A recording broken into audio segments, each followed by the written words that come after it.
So we're sitting here with Bruce Springsteen. It's good to see you, my friend. It's good to see you also. We come from such different places. It turns out there's a lot of overlap. Renegades, Born in the USA, a new Spotify original podcast from Higher Ground. Listen free only on Spotify. So we're sitting here with Bruce Springsteen. It's good to see you, my friend. It's good to see you also. We come from such different places. It turns out there's a lot of overlap. Renegades, Born in the USA, a new Spotify original podcast from Higher Ground. Listen free only on Spotify.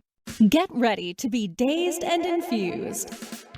Join sugar industry expert Latham Woodward for a happier hour each week for a lively and often hilarious discussion on the infusion of cannabis into food, beverages, and life. Explore exciting new culinary landscape trends with fascinating friends and guests who are leading the industry into the uncharted mainstream.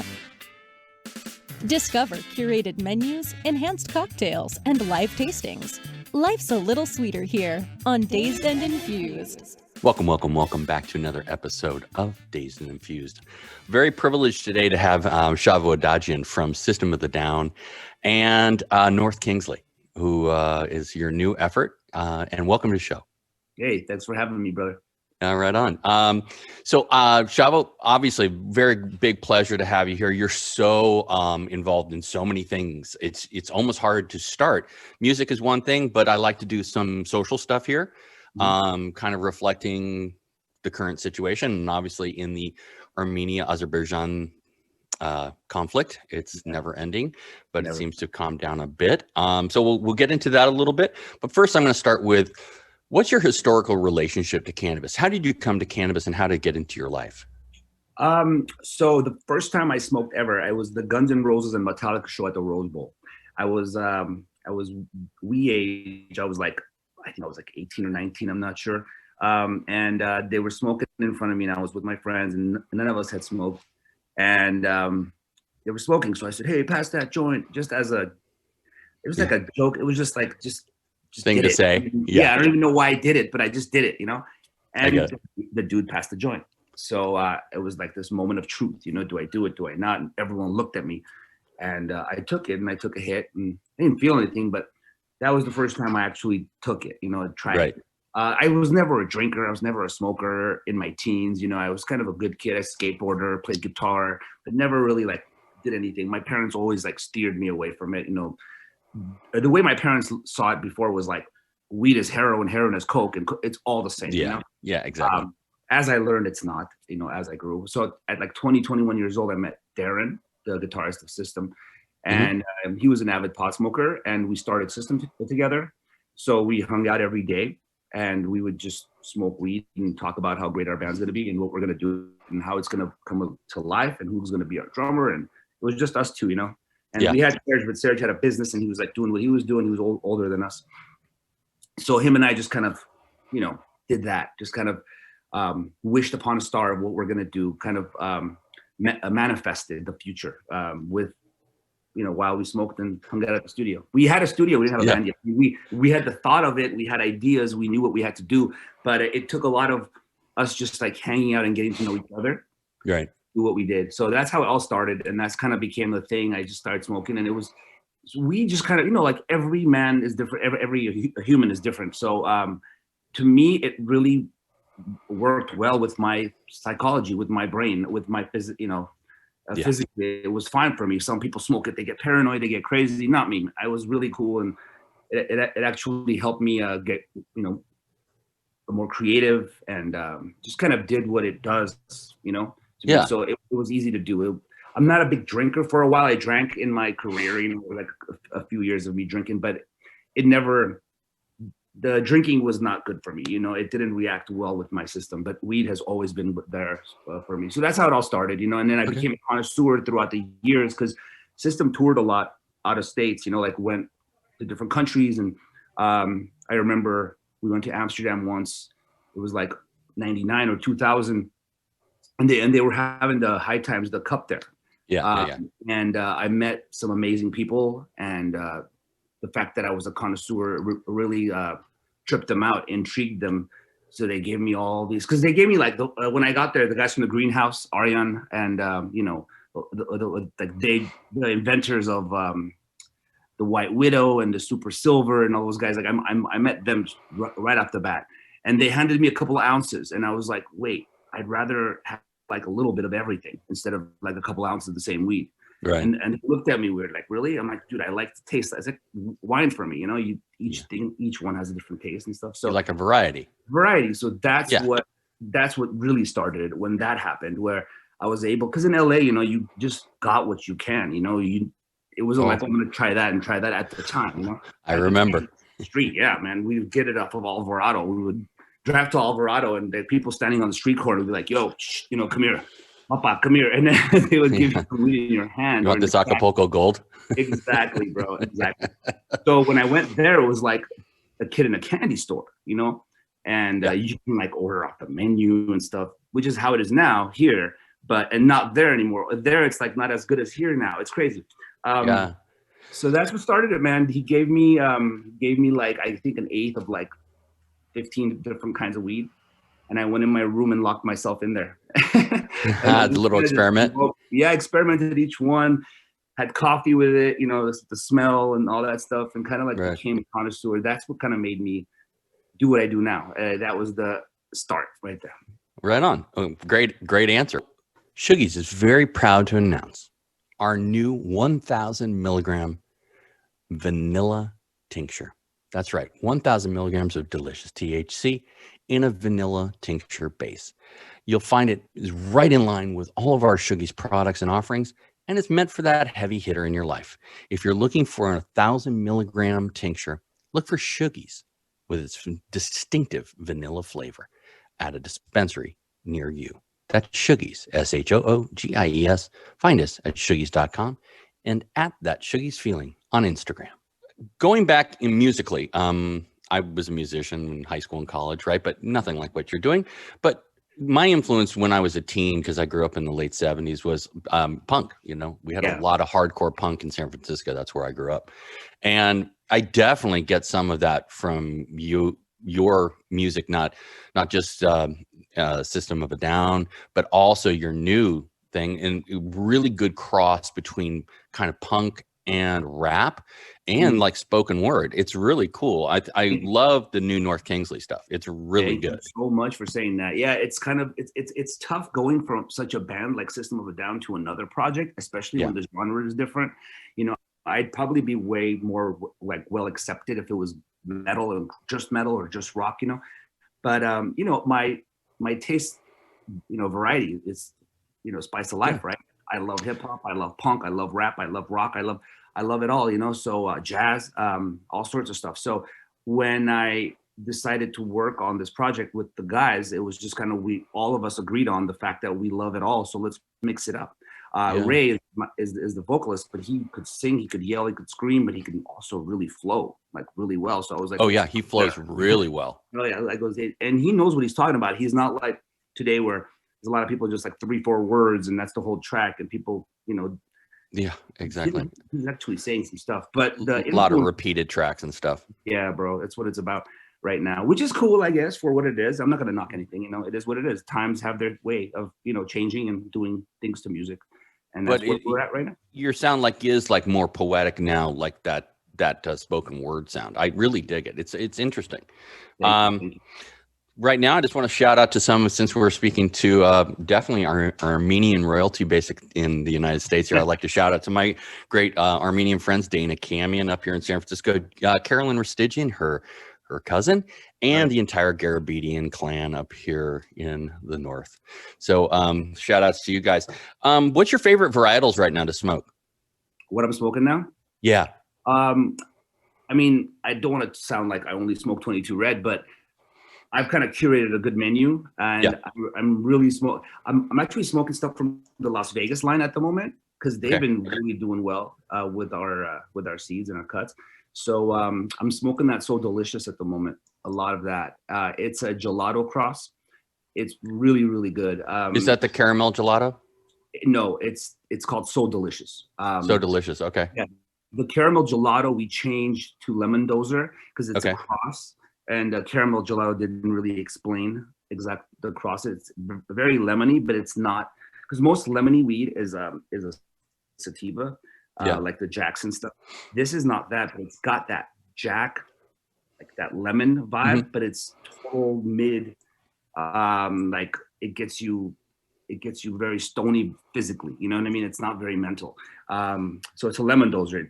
It like blows you away. It just like makes you want to sit and just relax. It's a good sleeper. It's a great nighttime weed. It's good for pain and stuff. But what I'm smoking that's so delicious, it's a equal hybrid. And it's really strong. Usually tests from anywhere 28 to 32% THC, which is really strong. 2 hits will do it. Which is where people make the mistake because it's so tasty. You know, people just want to keep hitting it and then they get really stoned. So be aware of the so delicious. It's but that's what I'm smoking at the moment. Yes. Well, your 22 red, I think, is your one of your varietals right now in California, the indica. Do you have that one on the market right now still? Which one? The 22 OG. Yes, we do. That's going to be a staple. That's one of our. That's like one of the first strains we dropped, and that's our main cut. It's an old OG from like the 90s cut. So let me ask you about your trimming. Sorry to interrupt you, but I want to get this out of the way before I forget. Is it looks like you keep a lot of your sugar leaf on, and you're not doing tumble, and you're doing this is all hand trimmed. It looks like all it's beautiful. Never tumble. All hand trimmed. That's amazing. Yeah, it has to be, bro. It takes longer, but I mean, who cares? You know, it's better. So I'd rather take longer and have something better. And I actually, I learned from some guys, back in the day where I was like checking out strains and stuff, and the growers would hand me actual, with gloves on, like actual branches that have never been touched by hand. Oh, I love that. Yeah, and I got it, and I understood why they do that, because a lot of it is still there, and once you touch it, and once it goes through the machine, it loses a lot of the cool crystals, and it loses all of it. All the personality, the beauty of the plant is lost in that process. Like I'm fond of calling the typical dispensary weed that you see and this is not the politest thing, but I call it shaved ball sack. I can't stand it. I love that. I've never heard that. That's so funny. No, it's awful because you go in there and you look at it, it's like, oh, that looks just the same as that. That looks just the same as that. Identical. Everything. When people white label nowadays, because there's so many brands out, bro, and a lot of them, like majority celebrity brands minus 1 or 2, they're the same weed in every jar, bro.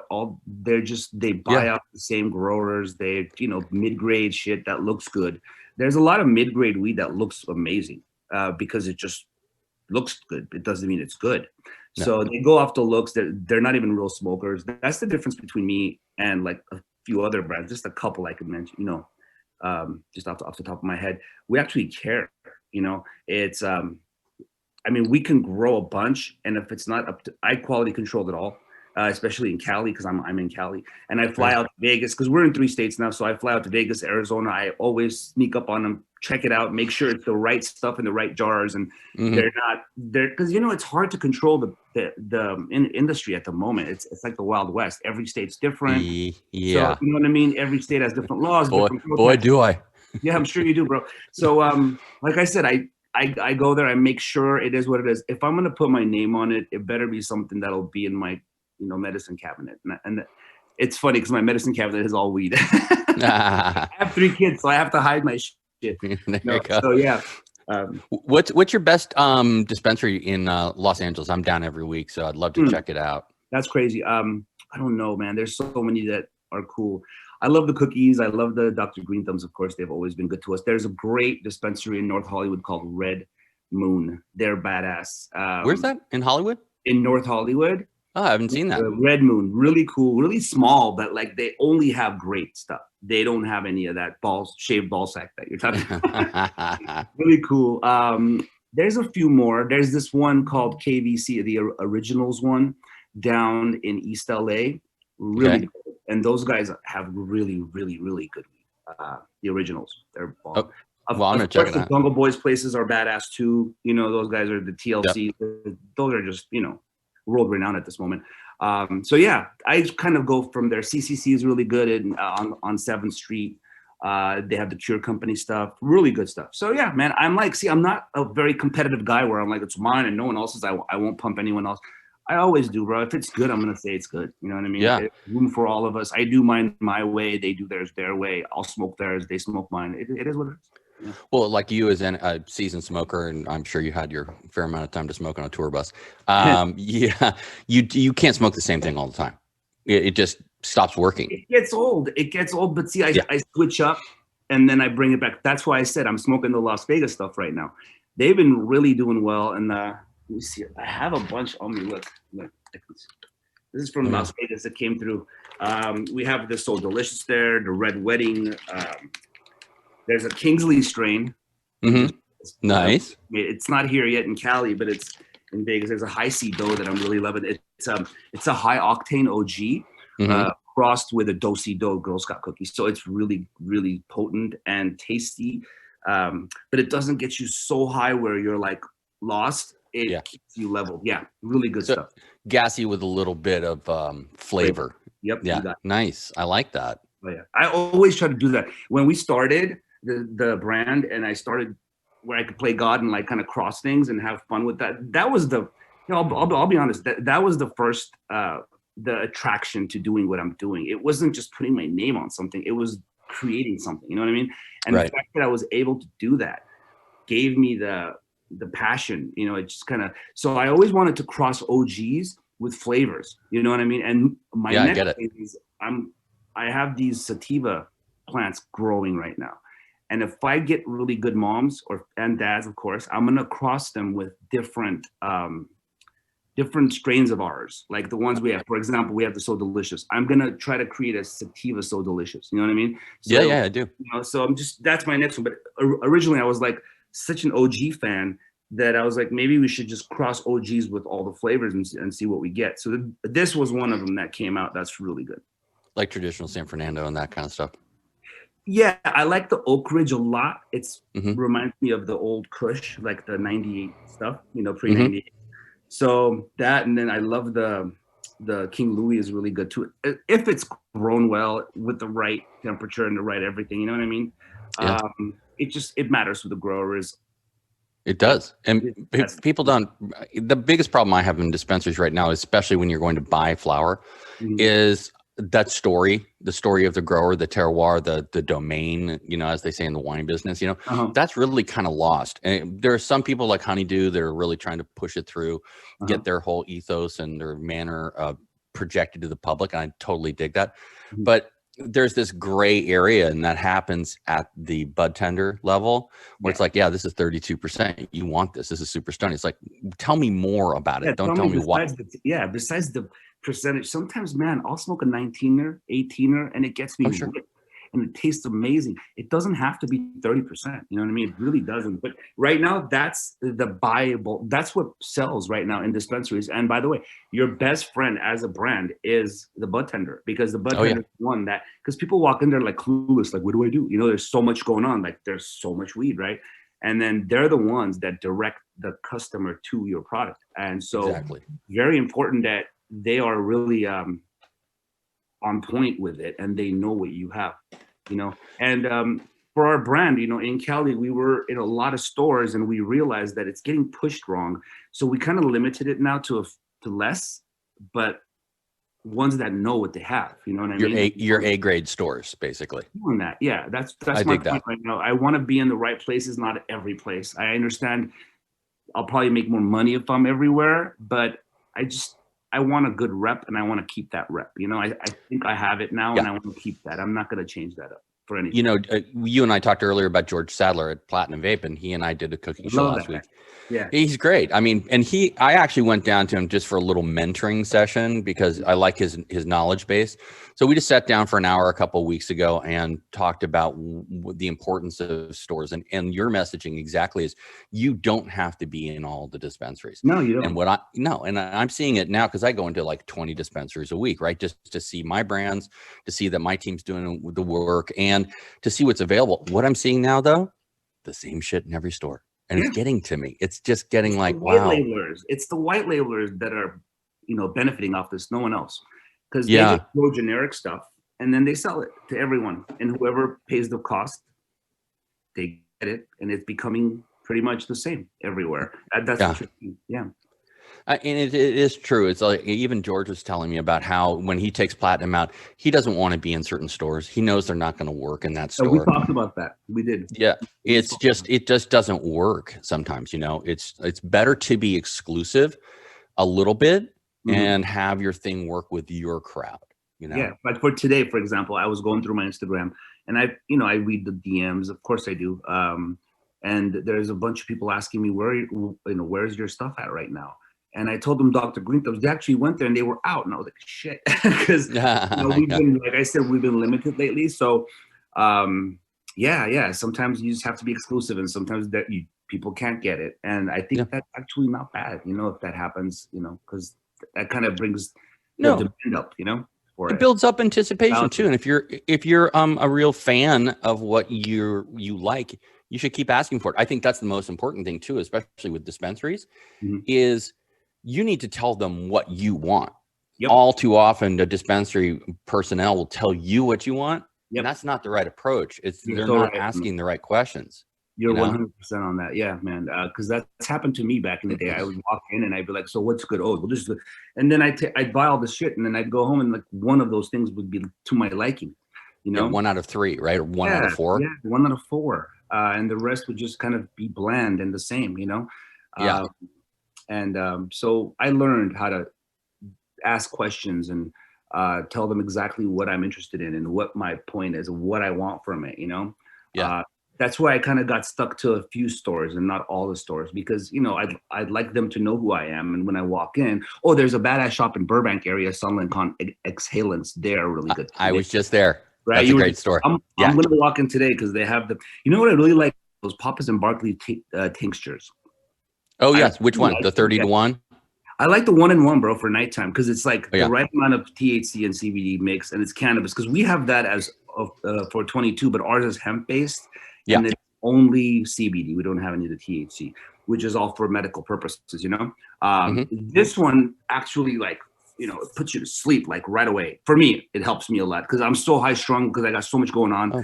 It's hard for me to stay asleep. I'll fall asleep fast, but then to stay asleep is a problem. So I'll do the same thing every night. Right? So I do that, and it's been working for me. So I'm going to go pick some up. Right after this, right? Right after this. I'm like, let's go. Yeah, I just had an edible that kicked my ass last night. It was just a little peanut butter cup from Emerald, and it was great. Good going down. Boy, I was fuzzy this morning. Right? Dude, I have the platinum stuff. They gave me a bunch. Yeah. I have a hard time waking up from it. I'll enjoy the evening, and then all of a sudden in the morning, I'm like, is this COVID? It's like, now it's like, oh no. I forget that I ate something at night, Right. Is this what they say when you feel tired, And then I realized, oh shit, I had some edibles. Got super dosed last night. Yeah, bro, that's what it's, because, they taste so good, right? So when you have a little bit, you're going to want to, and then you get the munchies, and you're like, I can have a little bit more. And then all of a sudden you're in it, and that's, you got to write it out. And Well, George and I did this thing last week where we did a cooking show, right? And it was just me and him. We're not cooks, right? But I do make I make nuts, right? And so I take my product, Shuggies, and I use our agave and our sugar. I want to try that. Oh yeah, dude, I'll send some over to you for sure. I'd love to try it. I'll get my rep to bring some to you. And we were just sitting there and making big piles of nuts, pecans, walnuts, and almonds, right? As munchies. And we put about 40 milligrams into a pound of nuts. Okay. But divide it down, right? You can have that while you're watching a movie or something, right? Yeah. You're not going to sit there and go, oh, I'm fucked up, I need to go to bed. And it just kind of crawls up on you a little bit, which is nice. Creeper. Yeah, the creepers. Yeah, my mission right now is just get people to look at things that are ingredients and try to make take the cooking and the cuisine into the house and make your own edibles there. Oh wow, obviously that's a good idea. Yeah, and it's my drinks and stuff like that I'm making are really good, and you can, because they're only 5 milligrams per packet. I don't know if you've seen these before, but that's my brand, Shuggies. Oh wow, okay, that's beautiful. Yeah, send me some stuff, bro. I'd love to try them. That looks cool. Yeah, I'll send them to you. And they're 5 milligrams, right? So you can have, with our agave, our green agave box, which is this one, you can have 10 cocktails in a night, right? Oh wow! So you can actually and not get too stoned. That's what you're saying. Exactly. So you just mix it up in the agave with some lemon juice or some soda water, no alcohol, and you can just coast. And if your boys are drinking and they're having a good time and you don't want to drink, you can look like you're drinking. Yeah, that's you're having a chill time, right? That's what it's been lately, man. I can't do the hard liquors anymore either, bro. I used to. Oh God, they're killing me now. Like with a bottle before, man, I was crazy on tour. Now it's like a glass of wine. I'm chilling, you know. Well, I forgot to mention we are dropping concentrate soon. Starting in Nevada. Yeah, look at this. Let's check it out. Really good stuff coming. Oh, nice. Really good, man. It's not. I mean, it's real shit. Like, yeah. So that looks very dank. It is. It really is, and it smells like it's. Let's take a look in the camera. I teamed up with Marcus from Nature's Lab. Have you heard of Nature's Lab? No. Really good stuff. Look into the man. He's a wizard. And I've known him prior to even entering the game. Oh, dude, that's sick. So look at that little hole, like the little craters in there. That's crazy. Yeah. Some moon rock. Yeah. That's what, straight up. This will get you so. It's the real deal. Are you selling at Planet 13 in Vegas? I don't know if we're there yet. I'm not sure because I don't know if they're doing well right now. I'm not sure. They're real big, you know, and I know Larry. Big. Larry's been on the show, the CEO, the co-CEO. They're so big. I mean, it's such an enterprise to keep going, and they have another 300,000 square feet that haven't even developed in the same building. Shit. I've seen that pass by. I haven't even gone in yet, bro. I'd like to be. I mean, because we're in some dispensaries there, but I'm not sure exactly which ones. I know we're at the Essence ones, all the Essences. You should look up Larry. He'll give you knowing who you are. He'll give you a personal tour of that place. It took an hour and a half to get through that facility. Holy shit! Oh wow, it's amazing. It's a mall, right? Like it's a mall. Yeah, it's a weed mall. Wow, dude. I should make a note because I'm going to be there at the end of the month. I'm going to go check it out. Well, when we get off this call, I'll give you his number. The info. Oh yeah. Yeah. Hey, let's go from the pleasantries of weed, which we all love. But I want to talk about your cause. Okay. And Armenia, Azerbaijan, where we are with them. And let people know, especially in the younger people that listen to this show, they don't really know what's going on over there, but it's a serious situation.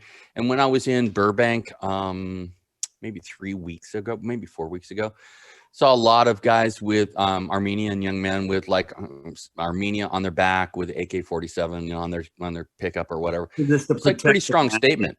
Yeah. It's not about let's attack. It's about let's protect. What's happening? So this is the history. Around 1920, during the Soviet Revolution, Stalin handed over a bunch of our lands to Azerbaijan, which made Azerbaijan a country all of a sudden, because Azerbaijan was they became a republic, they became a country. So to appease Turkey, they Stalin, he's like Hitler, worse than Hitler. Well, years later in the 90s, 80s, late 80s, early 90s, when the Soviet Union fell, the USSR fell, we got our land back. We've had Armenians living there since like 1 AD, like 300 AD. Like it's like Armenian land. That's Armenia. There's monasteries there. There's that with Armenian letters on there. All our churches, all our land, and our people have been living there for centuries. Well, out of the blue, September 27th, I think it was, they attacked our people and asked us to get off their lands, and they want their lands back. They're saying, "quote unquote," but that's all. Where is that? In Karabakh? Karabakh, which we call Artsakh. This is the Armenian name for it. They changed it up to Karabakh. And so we're protecting the area, and so the war went on for about a month and a half. And okay, look at this. Like Turkey, with the aid of Turkey, of course. Turkey is 80 million strong. They're 10 million strong. Armenia has 3 million people. Artsakh had 150,000 people. Right. So it's like, and then they went on this crazy rants and crazy with lobbying and social media work where they're trying to say we're the aggressors and we're occupying their lands and we're trying to kill their kids and this genocide. Remember, the Armenian genocide occurred in 1915 towards us, towards the west of Armenia. Now, Turkey still won't admit to. They won't admit to it still today, but in some instances, the president Erdogan, who's the biggest dictator in the world that the world should be fearing at the moment, if Azerbaijan, if they get what they want, remember, Armenia is located between Azerbaijan and Turkey. They are pretty much the same people, okay? And the leaders are in bed together. They're best friends. They want to get rid of Armenia, say Armenia doesn't exist anymore, and link. If they link, we have a new empire, a dictatorship empire. Yeah. The dude is a fan of Hitler. The dude says if he had the ability to do what Hitler did, it would be the best case scenario. He's an admirer of Hitler. And the world is sitting back and watching this happen to a little country. Yes, it's my country, but it could have been any country. It's a dangerous situation to the world, because if they get together and they become that big Ottoman Empire again, the world has to fear them because they can do anything they want. They're nuclear, they have everything. Yeah. So it's a scary situation. And Turkey is trying to expand basically I would call it a soft caliphate, right? With Azerbaijan. Yeah. They're not only trying to expand towards their east, which is Armenia, they're also going towards Greece. They're going towards Cyprus, south. Cyprus is a Mediterranean island. They're taking over now. I'm telling you, they did it to the Syria. They did it to the Kurds. They're doing it to us. They've done it to us. Now they're doing it to us again. But because we're not a strong country, meaning with wealth, meaning with natural resources, we have them. We just don't use them. We're not like the big oil country. We don't have a lot of money. Because we're not looked at, and people don't help us much. And we fell again. We after a month and a half and losing thousands and thousands of 20-year-olds, 17-year-olds. Our PM, who is an actual journalist, actually this is what happened in 2018. We had a little revolution in Armenia, which we overthrew because we had a dictator also. Right. Overthrew a dictator with a democratic process, and this guy Pashinyan went into power. I'm not saying he's a bad guy or anything. He's just, I don't know if he's well versed in being a leader, So when this whole thing went down, he signed some treaty that gave away a lot of our lands to these people. So there's a problem in Armenia right now. There's a big divide, like there is in America, there is in Armenia, where people are like, fuck this guy, he gave away our lands. And then the other people are saying that it was because the old regime that they gave away the lands, that this shit was already decided back in the day. So we don't even know what the real situation is at the moment. But so it's a mess. It's a big mess. We gave away a lot of our lands.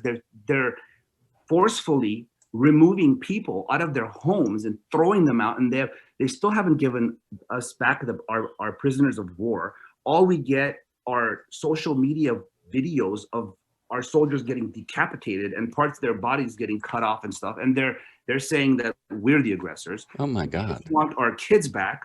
They're not giving us our kids. So there was something this weekend, I think, where they visited with Putin, because he's now being the mediator. Another dictator is being, you know what I mean? Like, he's the mediator of this whole thing. And he's giving all our shit to freaking Azerbaijan and Turkey, because they're in cahoots, And it's a fucked up situation, man. So dude, I'm sorry. Yeah, it's terrible. So during the war, before we knew they were going to give lands away, System was on a text. I'm sorry. Cool. We were texting each other saying we need to do something about this. It's like, I know we haven't been making music, like as in writing new music, for 15 years. We tour, we've done a lot of tours, and we're still friends, but we just haven't been creative together in a new way. We said we need to get together, bro. We need to do something. I know it's been long, but let's just put everything aside, whether it be egos or whatever it is, and let's just do. So we went for the cause. We went in and give everything to the cause.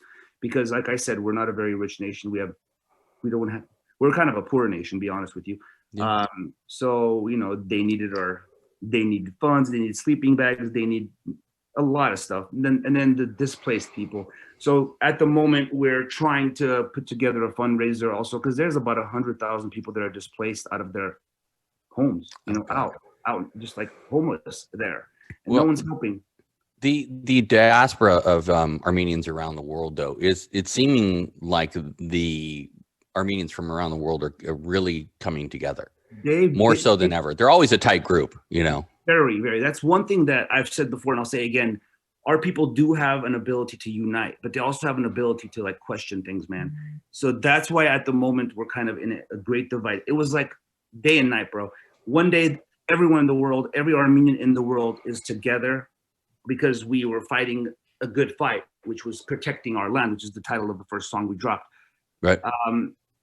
All of a sudden, when this treaty was signed and they gave away part of our lands to these people, that's when the Great Divide happened. So at the moment, I don't know what's going on. So we're trying to put together a fundraiser where we raise money for the soldiers that came back who lost arms, legs, this, that, for displaced people, families, you know, who lost their fathers, they lost their brothers, they lost their uncles, you know what I mean? Like there's orphans out there now, there's widows out there, there's so much going on. It's miserable, bro.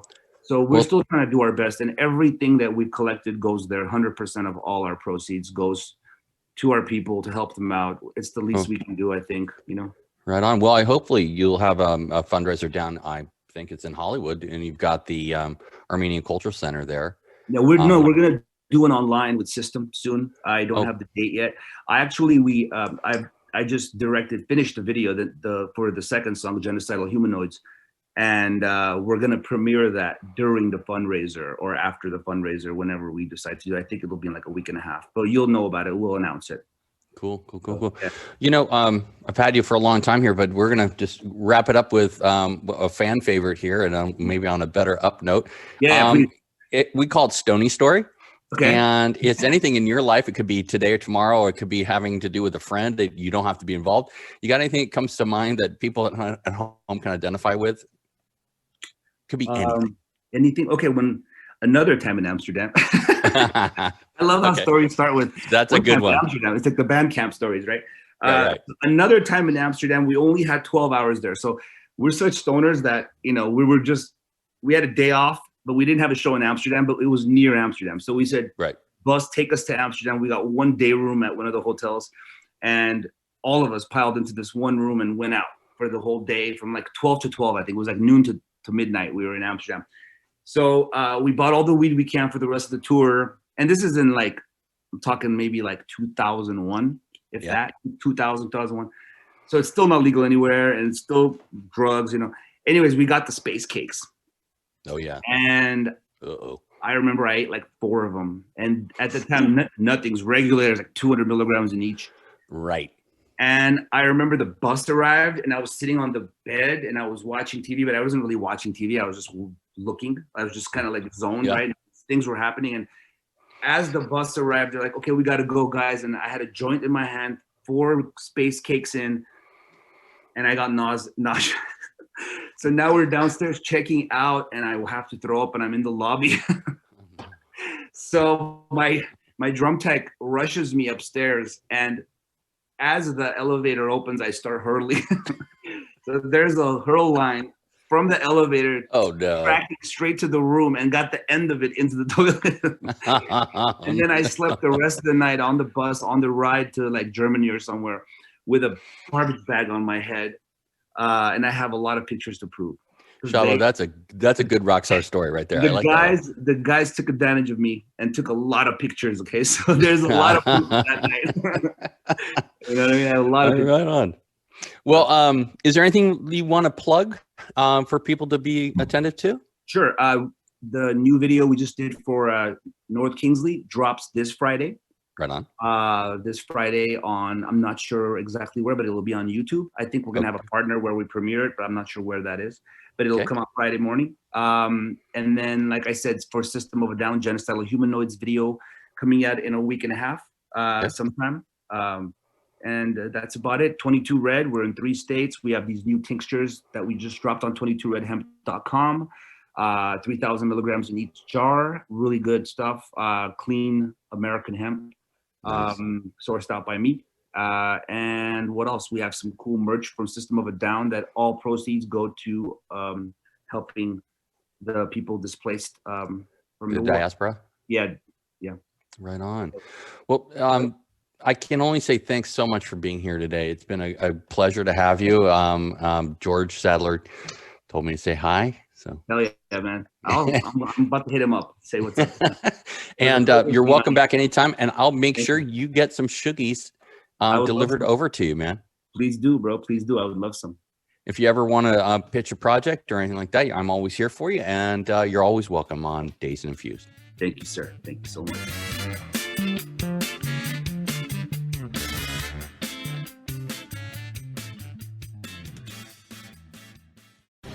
The opinions expressed on this CannabisRadio.com program are those of the guests and hosts and do not necessarily reflect those of the staff and management of CannabisRadio.com.